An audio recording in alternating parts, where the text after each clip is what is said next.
One of the best ways to get free traffic is through search engines. And the best way to get free traffic from search engines is via search engine optimization, otherwise known as SEO. And there are two key components to getting good rankings in the search engines. And the first one, which we're going to cover in this video, is choosing the right keywords. Because you see, keywords are the most important part of your site as far as the search engines are concerned. Search engines really are just big databases. And keywords basically tell sites like Google what to file your website under. When you type a search term into Google or any other search engine, you're basically telling them what you're looking for.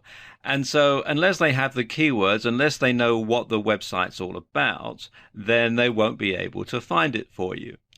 And you can see here we're using search engine optimization as our keyword. And all these sites here, all these sites down here, they're all optimized for that keyword phrase, search engine optimization. So I'll know when I go to each and every one of these sites that they're all about search engine optimization. And that's why using the right keywords is so important, because without them, search engines won't know how to index your site. Your site will never be found, and you won't get any traffic. Of course, it's more complicated than that, though. You need to find keywords that have a high search volume, but keywords that have low competition. Now, what do these two terms mean? Well, high search volume means that lots of people are looking for sites like yours using that particular keyword. And low competition means not many other sites are indexed for that keyword, so your site stands a better chance of being found. Now, there are several tools out there that you can use to find keywords. Probably the most popular one is the Google AdWords Keyword Planner. Now, it's quite a long and complicated URL, so if you go to Google and just type in AdWords Keyword Planner, you'll be redirected to the sign up and login pages. You do have to have an account with Google in order to use this, but it is free and it's actually very simple to set up. Once you've logged in, you can come to this page here where you put in the information about your product or service. I'm going to use search engine optimization for this demonstration. And you can then get keyword ideas.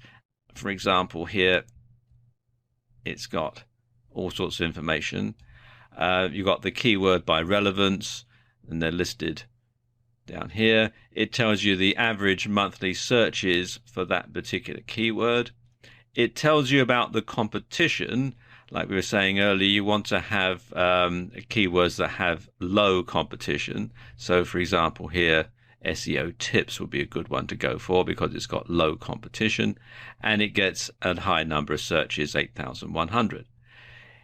This information here, the suggested bid, this is all to do with if you're actually going to bid on Google AdWords, if you're going to actually buy an AdWord for that particular keyword. But you don't actually have to use it for that purpose. You can use it just for general SEO. And also, it's got this graph here which gives you an idea as to the average monthly searches there are for these particular keywords. Another tool is Market Samurai. And it can be a bit hard to get your head around Market Samurai. At least I found it a bit difficult to begin with, because it gives you a lot of information, and it gives you a lot more information than the Google AdWords keyword tool. It's a paid-for piece of software that you download onto your computer, and it can help you to really drill down and find some good keywords to target for maximum SEO. As I said, it is a paid-for piece of software, but there is a free trial. And if it works for you, then obviously you're expected to buy it. But you can find out more at marketsamurai.com. And as you can see, they've got a video on the site which explains how it all works. In part one of this video, we talked about keywords and their role in search engine optimization. But there is a second aspect to getting good SEO ranking, and that is building effective backlinks. And we're going to talk about that in this video. Now, backlinks are incoming links from other websites or blogs to your site or blog. And if your website has a large number of quality backlinks from good websites, it'll be considered popular and worthy of a higher ranking in the search or search engine ranking positions. The links must be from high-ranking quality or authority sites. And since their Penguin update, Google has focused on quality rather than quantity when it comes to links. So spammy links from link farms will do your site more harm than good. And so you should avoid link building services on sites like Fiverr.com because they just tend to be very spammy and not very effective. Now, this diagram gives you an idea as to a typical linking to a site. You can see they are from lots of different types of sites. You've got from authority blogs, you've got from a .edu site, high-ranking forum, from testimonials, RSS directories, high-ranking site, forum signature, YouTube video, Facebook post, Twitter, social bookmarking sites, DMOZ, link to us page, and so on. And obviously, the more links you can get, the better. But as I was saying just now, do bear in mind that they do need to be quality links. And you do need to be a variation of links, because if more people from different types of sites are linking to your site, then it's going to make your site appear to be more popular and therefore get pushed to the top of the search engine ranking. Here are 5 ways to get quality backlinks. The first way is to comment on do-follow blogs. So what you want to do is find a niche-related blog that allows links. You want to write an informative, keyword-rich comment and include your link. You want to be sure to include useful information in your comment. Useful information that readers of the blog, and more particularly the blog owner, is going to feel adds something to the content. And the blog owner will no doubt appreciate that and is going to be more likely to leave your link in place. Spammy stuff like great post, well, they don't contribute anything and they'll probably get deleted. Now, one way to tell do follow blogs from no follow blogs is to install the SEO book SEO toolbar for Firefox, which you can download from tools.seobook.com/SEO-toolbar/. And it tells you a lot of information about sites that you search for in search engines like Google and Bing. And if I scroll down a bit, you can see they do actually have a video on the site which explains all about it. Another way to get backlinks is to use press releases. You want to send out a press release about important updates to your website or blog. And this has 2 advantages. First of all, you're going to get a backlink from the press release site. And if a news site names your blog as the source, they may also include a link to your site. If you're not making very many updates to your blog, one thing that you can do is compare the best products in your niche and send a press release out about your findings. Another way to get links back from news sites, and indeed to be regarded as an authority on your subject, is to sign up on this site here, helpareporter.com/sources. And they call this thing HARO, or Help a Reporter Out. And what will happen is, once you've signed up, they'll send you an email several times a day with requests for information from journalists. You can then pitch your site or yourself as a source. If you're chosen, then they will either cite your website as a source, or they might interview you. And when the story gets published, there'll be a link back to your website as the source. A very simple way to get backlinks is to simply ask people to link to you. Have a link to us or spread the word page on your blog and ask readers to link to you. You want to make it easy for them by providing the direct HTML code and your desired anchor text, and it should look something like this. .edu links are highly regarded by search engines, and one way you can get those is to establish yourself as an expert or a resource site. Lots of universities have resource pages to help students with projects. So what you can do is email the university telling them about your site and suggesting it could be a useful resource to their students. And if they agree and they list your site on their resource pages, you'll get a .edu backlink. One way to find them is to do searches like this in Google. Enter site:.edu followed by your keyword, or your keyword plus resources, or your keyword plus in URL : links, or your keyword plus other sites. And that will give you some resources to go through. And then you just simply contact the university and ask them, as I just discussed. Now, a few things to bear in mind here. First and foremost, your site needs to be world-class to merit inclusion, because obviously universities only want the best resources for their students. And don't expect many of them to respond. In fact, if 5% respond at all, you'll be lucky. But you don't need many .edu links to boost your rankings. And finally, you should ask sites that mention you or your site to include a link. So do a search for either your name or your website URL. And when you find these sites listed, well, go to the site, thank the website owner for the mention, and stress the benefits to their website visitors of being able to visit your site for more information. So the website visitors will be able to get more information and you will get the link. So it's a win-win situation for both of you.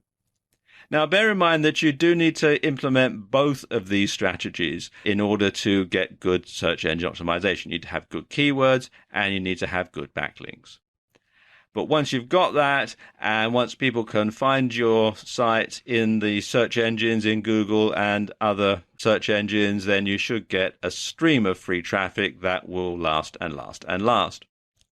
In this video, I'm going to give you 5 steps to getting free traffic via guest posting. Now, what is guest posting? Well, guest posting means posting an article on someone else's blog for free in return for a link back to your own blog. And it's a win-win situation for you both. You get exposure and free traffic, and they get content that they don't have to write. So you can see, as I said, it's win-win for both parties. Another great thing about guest posting is it allows you to be associated with an authority in your niche. Because the blog owner is letting you have space on their blog, they're giving you a tacit endorsement, and this can greatly enhance your credibility. Now, how do you guest post effectively? Well, as I said, there are 5 steps to the process. Now, step number 1 is to find authority blogs in your niche. So you want to do a search in Google or other search engines for your niche and then blog. And you want to look at the ones on the first page of the search results. And you want to see how they rank. You want to look at things like their Google rank, their Alexa rank, the number of backlinks, and so on. And you want to draw up a short list of the top 10 blogs that you want to target, and you want to subscribe to them. Okay, step 2 is you want to read the blogs. So you want to read everything that they've got on the site. You want to go back to the earliest post possible, and you want to look at what's being covered. You also want to look for what's not being covered, because obviously these are the sort of subjects that you're going to want to suggest to the blog owner. You also want to look at the writing style, because obviously they'll want your article, your post, to fit in with the general overall style of their website. So you want to look at the word count. You want to see how long these articles are on their blog. You want to look at the spelling. Is it US English or British English? You want to look at the punctuation. You also want to look at the writing style. Is it a more formal style or is it an informal style of writing? Okay, step number 3 is to practice. You want to write a few practice articles in a style that will fit in with each blog that you intend to target. And you want to try rewriting the article in different styles until you're confident, so that if it doesn't get accepted by one blog, you can try and submit it to another blog. Then you want to approach blog owners. You want to email them either directly or via their contact form. And you want to compliment them on having such an informative blog. Ask them if they accept guest postings and suggest you have some articles that they might be interested in. Tell them that they can have them for free in return for a brief bio, that's a brief biography, and a link back to your site. One thing that you should not do, though, is to send articles unsolicited. Make sure that they do accept guest postings and that they would be interested in hearing from you. If you send them unsolicited, 2 things are going to happen. First of all, 9 out of 10 times they're going to be deleted, but also sometimes they might get published and you don't know about it. So you want to make sure that you keep tabs on where your articles are being published on which blogs. Now, here's a tip.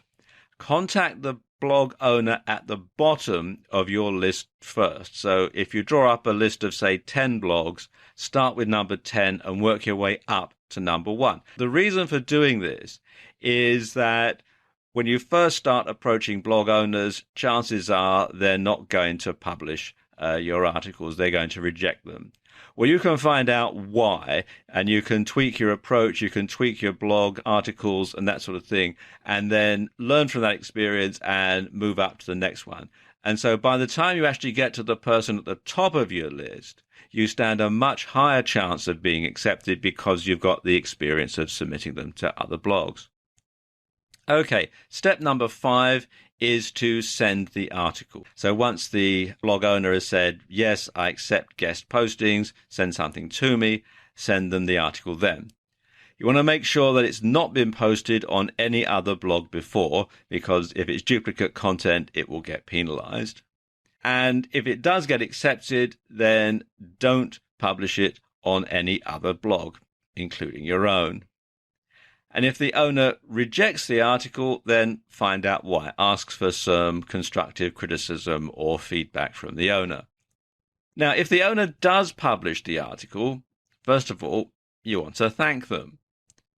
You also want to share details about the article and about the blog that you're posting it on social media. So write something about it on your Facebook page, tweet it to your Twitter followers, and so on. You also want to stick around to answer any comments that there may be on the article. And you can also offer to reciprocate and publish an article on your own blog. So there you go, 5 steps to getting free traffic via guest posting.